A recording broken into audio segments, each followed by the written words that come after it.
Hi everyone, my name is Laura and today I'm going to be making matching Mama and Minnie tees for my baby girl and I using layered iron-on vinyl. I'm using the Everyday IronOn in blush and the gold glitter IronOn, my Cricut Maker and my Cricut EasyPress medium and mini. So in the Cricut design space is where we're going to make our design for the t-shirt. I want my t-shirt to say Mama and my daughter Rosalie's t-shirt to say Minnie, so I'm just typing that in now. The font I'm picking is Varsity Letter Narrow, which is a Cricut font. And then over here you can see that the underlayer is hidden, so I'm just clicking the eye so that's exposed and then changing the colors.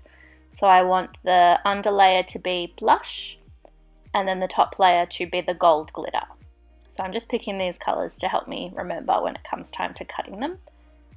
And I want to make this a bit bigger for my t-shirt.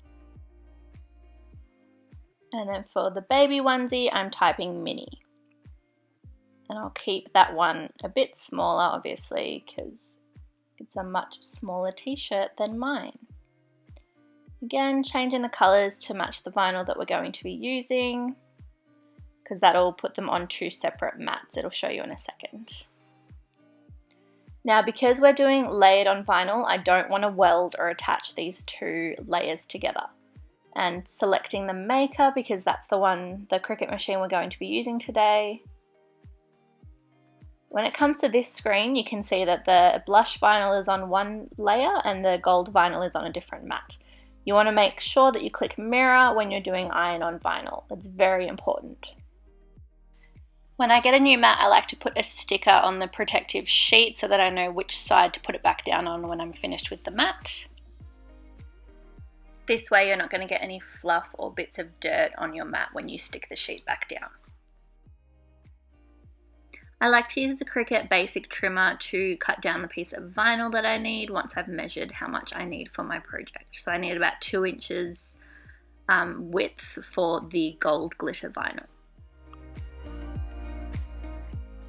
With the iron-on vinyl, you want to make sure that you have the shiny side facing down on the mat. So I've realized here that I did it the wrong way, hence why I'm peeling it off and popping the shiny side down.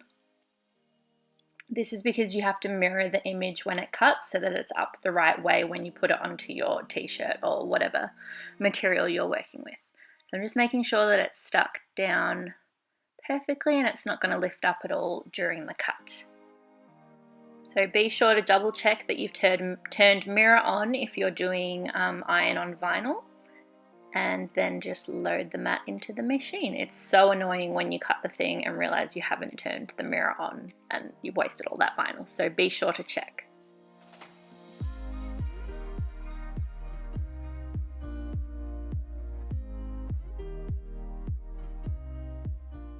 Now it's finished, I'm just unloading the mat, and when I peel the vinyl away, I actually like to try and peel the mat back away from the vinyl. I find that this helps keep the vinyl in its flat shape and doesn't let it get too bended, but this is usually more of a problem if you're working with adhesive vinyl than iron-on. Now for the fun part, which is the weeding. I absolutely love weeding. I find it so therapeutic. I don't know if anyone else is the same, but particularly iron-on, it just weeds so easily, I find, and the cut has gone through perfectly.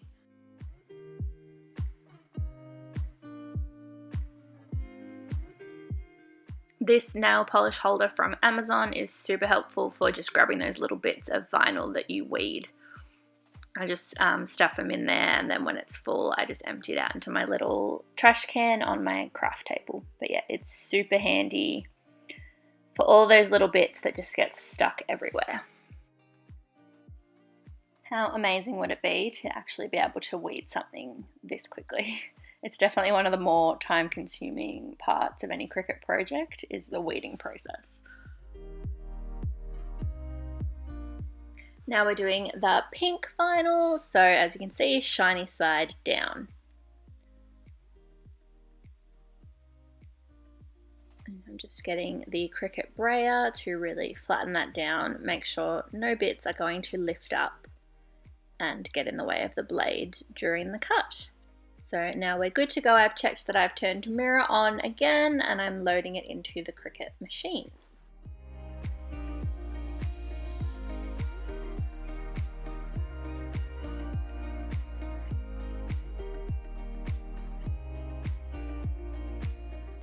Now I've just got my weeding tool again. I found, cutting away the excess so I can use that later and we don't waste any vinyl.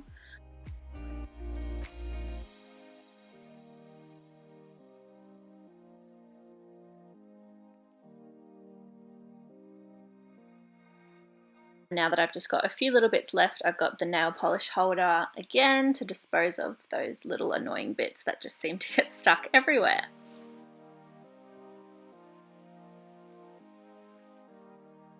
And now that it's weeded, I'm just cutting the two so that they're ready to go for pressing.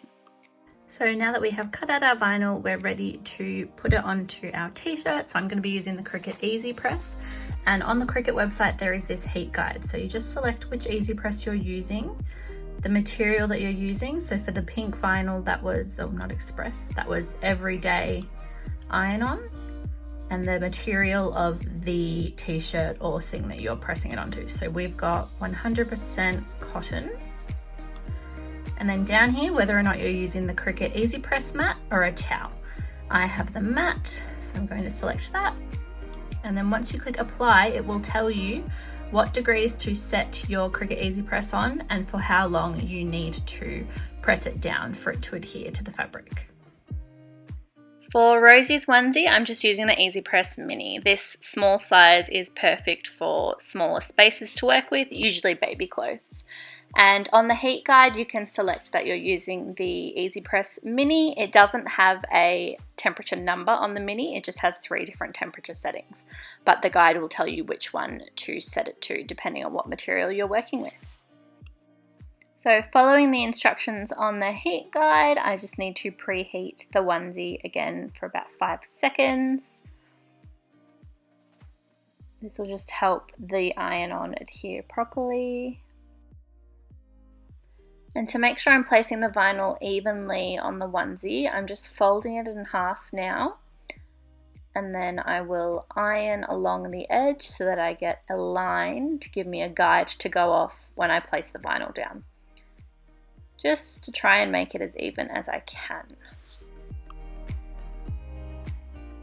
Can't quite see it on the camera, but there is a line down the center now that's just going to help me know where to put down the vinyl. So I'm going to do the pink vinyl first because that's the color underneath, and then I'll layer the gold glitter vinyl on top once I'm done. Now the heat guide does say to press it down for 30 seconds, but because I'm going to be layering it, I'm just going to do it for half that time. So just about 15 seconds. And the guide told me to be moving the EasyPress Mini continuously as I'm pressing down. The Cricut heat guide honestly makes everything so much easier. There's no guesswork really. It tells you exactly what temperature you need, what pressure, when to peel the vinyl, the plastic cover back. So this one is a cool peel, so I'm just leaving it to cool down for a minute before I peel it off. Left it to cool for a minute. I'm just peeling back the plastic layer.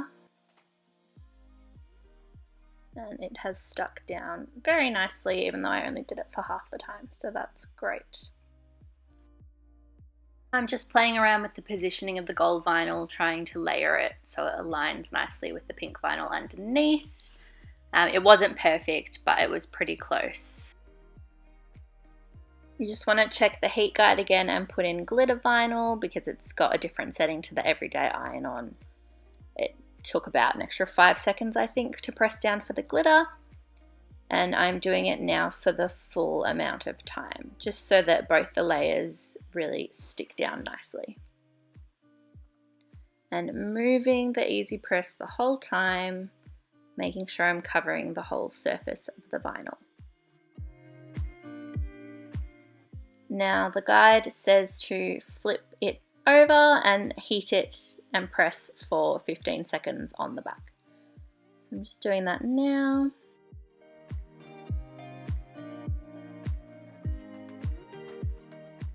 And again, I nearly forgot that it was a cool peel and nearly did it when it was warm. So I'm just waiting for it to cool down.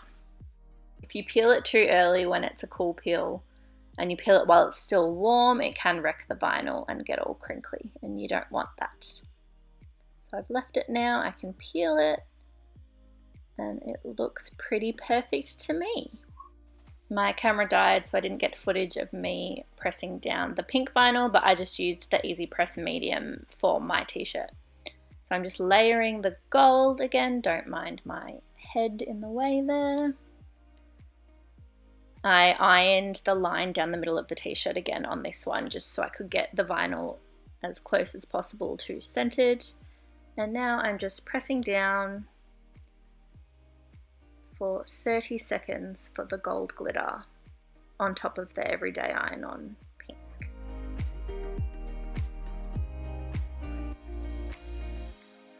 And just like with the onesie, now that I've done the front, I need to flip the t-shirt and press down with the EasyPress 15 seconds on the back of the t-shirt.